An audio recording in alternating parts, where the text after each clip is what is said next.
Magnetite is truly a fascinating mineral, all the way from those tiny little sand grains that maybe as kids, or perhaps even still as adults, we have fun collecting with a magnet on a sandy beach or riverbank or a lake shore.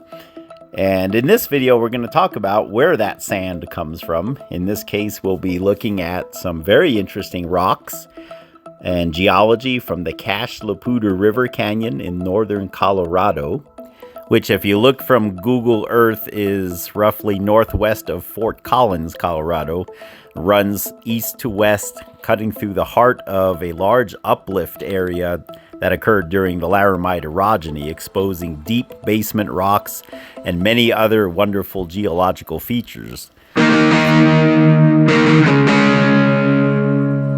I think it is adequate to start this video with a beautiful large river cobble that was found by my son Stephen. Oh, he must have been about 10 or 12 years old. It was a long time ago. We had the habit of going up the canyon and having picnics as our kids were growing up. And he spotted this rock. He says, "Dad, look, this rock is covered with eyes." And it's always been one of my favorite rocks ever since then. And I soon realized that the crystals in the middle of the eyes were magnetic, but this rock really opened my eyes to the amazing variety that exists in the Poudre River because of the canyon's unique geology. And so I really started to look for unique specimens of different kinds, and in terms of magnetite, we soon began to find quite a few other unique varieties that contain the mineral, some of which I'm going to show you here. This beautiful cobble found by my son that we've been looking at appears to be of a granitic texture, just a uniform salt and pepper pattern, if we can say it that way, as in being some type of plutonic igneous rock. I would love to hear your opinions in the comments. The same is not true of this second specimen that we're going to look at. This is clearly a large piece of micaceous schist of some kind.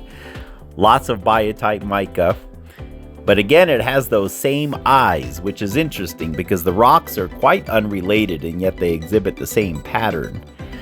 And a special shout out to Grant, if you're watching this, my good friend. I hope you remember finding this rock. This was also quite a few years ago.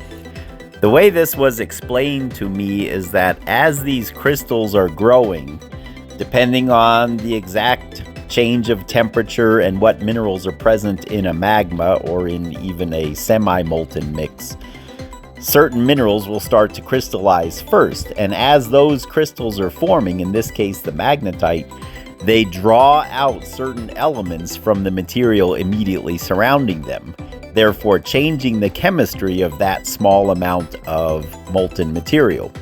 And therefore it hardens in a different color and with a different appearance than the surrounding matrix.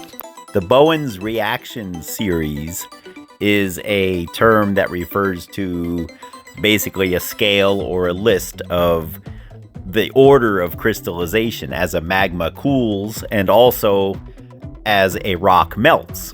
Which minerals crystallize first and in what order, and then at the other end of the scale, when a rock is melted, which minerals melt first.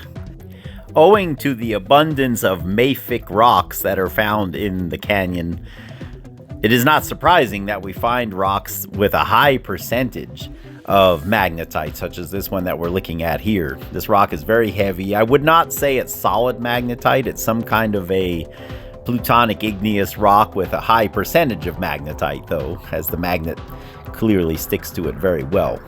These are fairly abundant. One of my favorites, however, is, and it's much rarer, is to find magnetite crystals in a granite pegmatite, such as this one that we're looking at here. This looks like a typical piece of schorl, for example, but instead of the schorl crystals, the black tourmaline, imagine those replaced with magnetite. The rock is a little heavier to the feel, and you can see the magnet clearly sticks to it quite well. Most of the rocks that contain magnetite seem to be of mafic composition, which is primarily darker minerals, heavier minerals. But what's unique about seeing the magnetite in this particular stone that we're looking at is that it looks, other than the magnetite being present, it looks like a regular granite pegmatite. There's feldspar and quartz and muscovite mica. Part of the reason why I'm hanging out around here is because I like to learn also. So if any of you have any information with respect to any of these rocks, I'd love to read about it in the comments. Going back to what I said earlier about magnetite being found mostly in darker colored rocks, this is an interesting piece. I brought it home just because of its shape, really. It broke so flat, it's almost a shard. But it's a piece of hornblende schist, or maybe a gneiss of some kind. It's not mica. It's definitely a pyroxene mineral. And yet it's quite magnetic also, as you're seeing in the video. And that surprised me, because most of the rocks that I have that look like this are not magnetic, but that one is. Here I want to show you guys yet another variety of schist. This is another mica schist.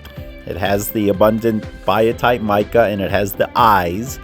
Yet this time the eyes don't have any crystals inside them. They don't have any magnetite, nor do they have the garnets that sometimes we find in the Poudre River. Rocks like this, but with these white circles with a garnet in the middle. This doesn't have either, and the matrix is quite magnetic, which is interesting. In the other one, remember the magnetite crystals in the center of the eyes, that's where the magnetism was. And in this one, it's exactly the opposite. Now that we've looked at some of these rocks, it makes sense why we find so much magnetite sand as well as garnet. I did not talk about garnets much in this video, but there are a lot of garnets in many of these same rocks. And so the sand, of course, accumulates in the river. And I will do another video in the near future of how to separate out these different sands out of the river sand. And the same could apply wherever you might be. I know magnetite is a very interesting mineral for a lot of reasons, and I sure look forward to your comments. Thanks for coming along.